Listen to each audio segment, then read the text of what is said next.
On Earth, we can light the darkness, power our lives, supply energy for the world's needs. On the Moon, we cannot, or at least not yet. With 350 hours of total darkness and day after day of sub-zero temperatures, traditional Earth-based power storage and distribution technologies aren't going to be enough. As NASA Artemis prepares to return astronauts to the Moon and establish the first long-term human presence on the lunar surface, we will need power to use the tools and technologies necessary for uninterrupted exploration and survival on a new world. That's why NASA is searching for solutions beyond our ongoing research, and you can help. From garage inventors to small businesses, industry and university students, NASA's Watts on the Moon Centennial Challenge is crowdsourcing your ideas to develop and demonstrate power transmission and energy storage solutions that will support astronauts, hardware, and systems in the extremely challenging conditions on the lunar surface. As NASA builds a sustainable human presence away from Earth, continuous energy will be a critical piece of this puzzle, so that one day we can light the darkness on the Moon.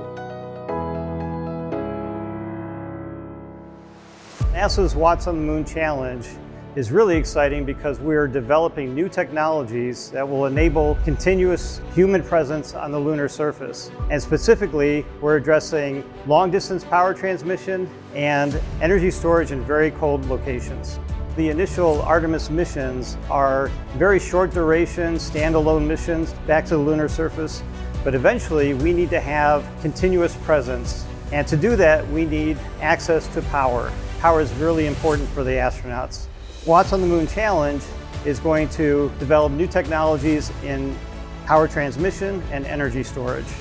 We're really excited about the proposals that we got from the competitors.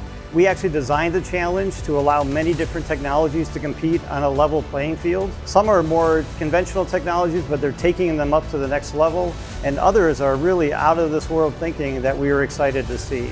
We're really hoping that some of these winners will be able to fly their technologies to the lunar surface and maybe eventually to Mars. And who knows, maybe some of those technologies could enable new capabilities even here on Earth. I'm so excited to announce the Level 1 winners of the Watts on the Moon Challenge, who are now going to start developing prototype hardware that will be tested in a vacuum chamber like this, which will be simulating the lunar environment. And the winners are Electric Moon, Columbus, Ohio; Orbital Mining Corporation, Golden, Colorado; Philip Lubin's team, Santa Barbara, California; Michigan State University, Planetary Surface Technology Development Lab, Houghton, Michigan; SkyCore, Santa Clara, California; Virtu Solis Technologies, Troy, Michigan; and X-Wheel, Hialeah, Florida. Congratulations to the Level 1 winners. We look forward to your new technologies enabling future Artemis missions to the Moon and eventually onto Mars.